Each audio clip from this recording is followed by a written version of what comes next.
Once upon a time in North India's Manipuri district, an unusual, tragic, and passionate love story of Bura and Ali Buksh would have been a material for chatterboxes for months.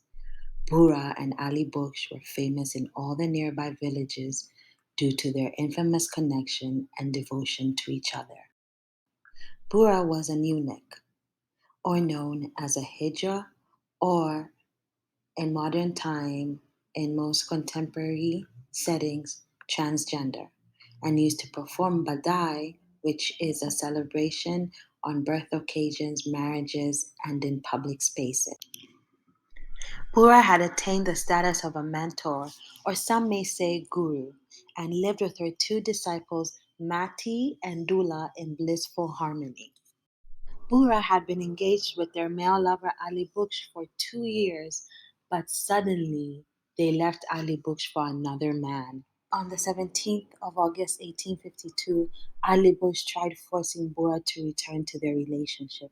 Neighbors and onlookers saw the couple arguing in the street and saw them enter their house. After a few minutes, Dula came out of the house crying that Ali Buksh had murdered Bura. In a court trial, the British judges convicted two suspects of murder: Dula, Bura's devoted disciple, and Ali Buksh, Bura's former lover.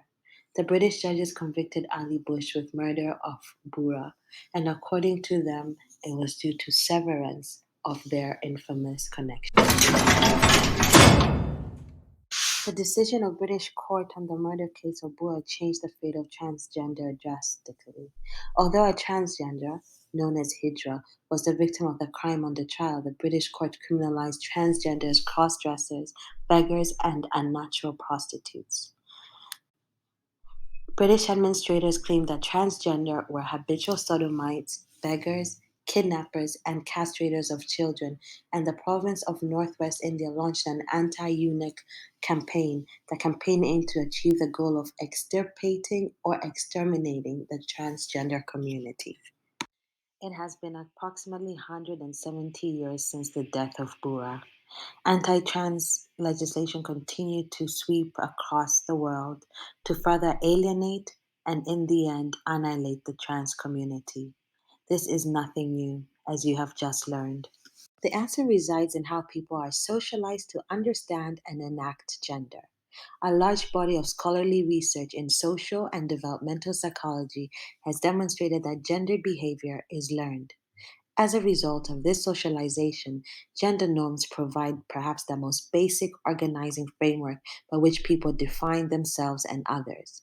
And because they're widely shared and deeply rooted, they're extremely difficult to change. Thus, trans people face a unique quandary.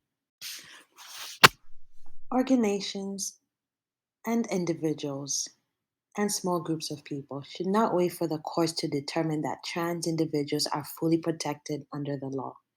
Instead, we should, you should, they should proactively incorporate gender identity specific non discrimination policies and practices throughout their businesses.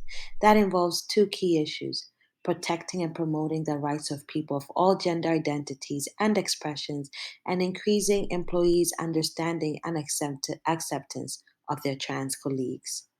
Here are 2 ways you can immediately start making a difference. Number 1, create gender neutral bathrooms, and number 2, learn how to use pronouns and try your very best not to misgender, and if you do, follow up with a swift apology.